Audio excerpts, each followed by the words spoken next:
대한민국 남자들이 삼삼오오 모여 이야기를 나누다 보면 빠지지 않는 스토리가 바로 군생활 이야기다. 그렇다. 내 인생의 전환점은 바로 군대다. GP에서 근무했다는 군필자들이 흔히 잡았다는 티코만한 멧돼지도, DMZ에서 근무했다는 군필자들이 간간히 타고 다녔다는 시조새만한 독수리도 경험해보지는 못했지만 나에게는 남들과는 다른 특별한 군복무 경험이 있다. 아니, 엄밀히 말해 군복무 대체 경험이었다. 지금은 더 이상 존재하지 않고 그 당시 수많은 국군 입대 지원 장병 중 1년에 약 7, 80명 정도만 선발하는 특수정예 요원.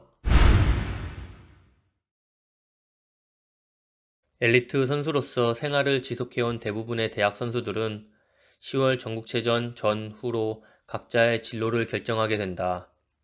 진로는 크게 4가지로 분류된다. 첫째, 실업팀으로. 둘째, 국군체육부대로. 셋째, 태권도병으로 혹은 장교로. 넷째, 각자 다른 길을 찾아서. 한국은 전 세계에서 유일한 분단 국가이자 휴전국이다. 그러므로 국민의 4대 의무 중 하나로 국방의 의무가 있다. 그래서 특히 남자 선수들은 군복무 문제가 걸려있어 더욱 민감하다. 나 역시 그랬다.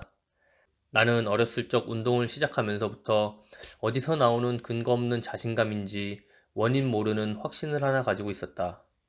그것은 바로 군대는 나와 상관없는 곳이라는 확신이었다.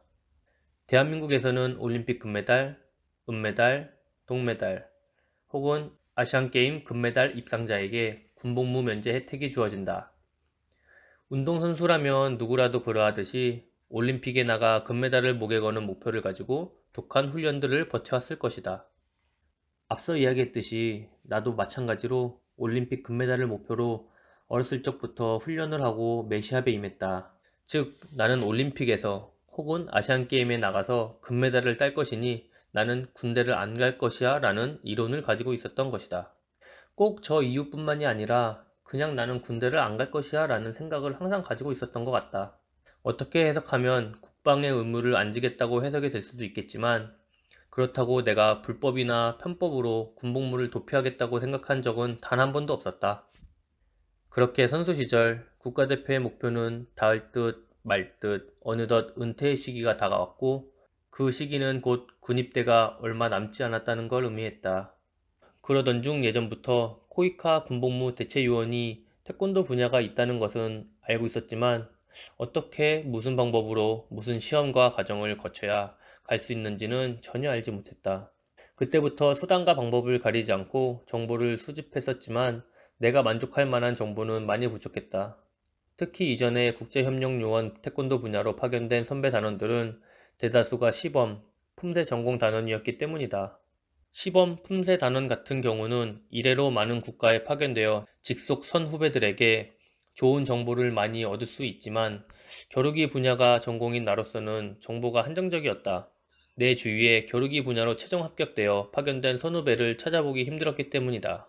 하지만 나는 이미 국제협력요원으로 군복무를 대체하고자 마음을 굳혔다. 그 이유는 나에게 너무나도 큰 기회라고 생각했기 때문이다.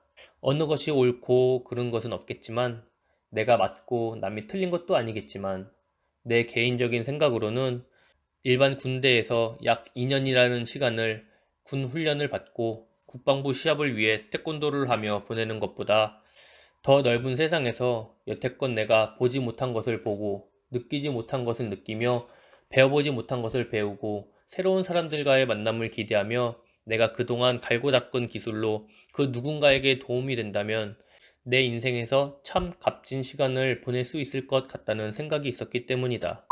시험을 준비하는 과정부터 나에게는 신선한 충격이었다.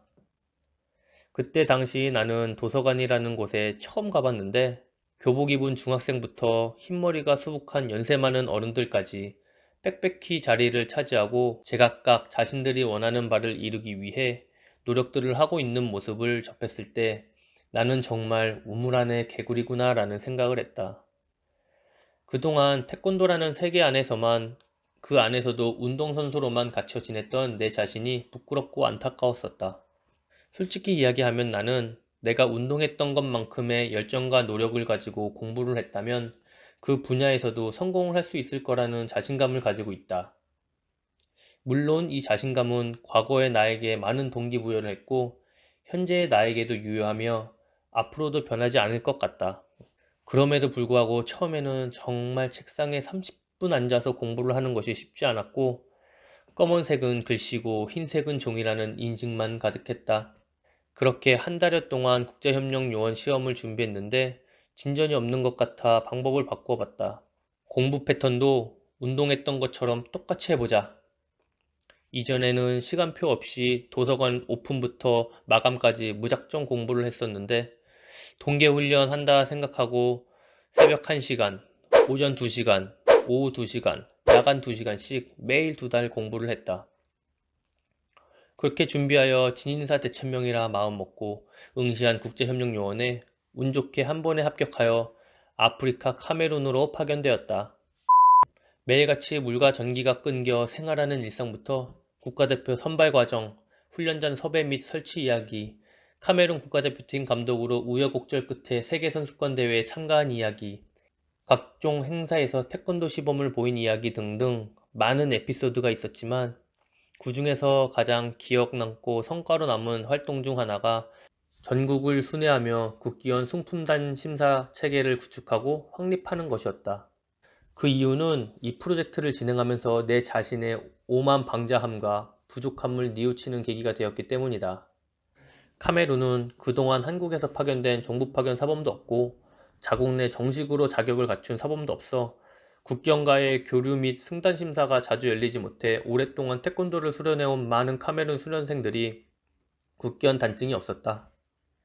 그리하여 국기원 승단 심사 규정에 입각하여 공정한 승단 심사를 치르고 많은 수련자들에게 국기원 단증을 수여하여 다음 목표를 위해 태권도 수련을 지속할 수 있도록 하고 국기원 단증을 취득하지 못하여 태권도에 흥미를 잃고 중도 포기한 많은 카메룬 수련생들에게 심사 기회를 주어 태권도에 대한 관심과 흥미를 유발하여 태권도를 다시 수련할 수 있는 계기를 마련하는 목표로 99명의 승품단 심사를 주관하였다. 그 당시 내가 개인적으로 기록해 두었던 내용들을 인용하자면 한국인인 나에게는 당연시되는 군대를 다녀온 한국 남자라면 태권도 1단쯤은 태권도를 수련해서 단을 취득할 수 있는 기간이 된다면 언제든지 얼마든지 승단 심사를 보고 승단을 할 수 있는 한국에서는 상상조차 할 수 없는 경험들을 나는 이곳에서 경험하고 느끼고 실천했다. 이들에게 국기원 단증이라는 것이 얼마나 소중하고 간절한지 고작 자신의 이름과 사진 한 장, 단증 번호가 적혀있는 단증이 무엇이길래 이들이 이토록 원하고 열광하는지 나는 이제서야 알 수 있다.